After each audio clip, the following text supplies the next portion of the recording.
Unit 1 test. You live in Sunley, right, Alison? Yes, that's right. I live in a flat near the town centre. Do you like Sunley? Yes, it's a small town and the people are friendly. How far is Sunley from London? It's about 30 kilometres from London. There's a train station in Sunley and getting to London takes 15 minutes. I like London, but I prefer Sunley. It's quieter. It's cleaner too. The streets in London are really dirty. Are there any places for young people in Sunley?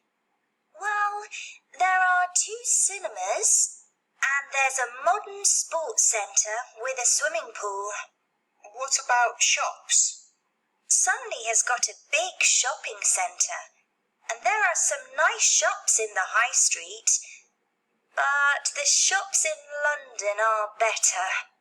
And London is more exciting. But I still love my little town.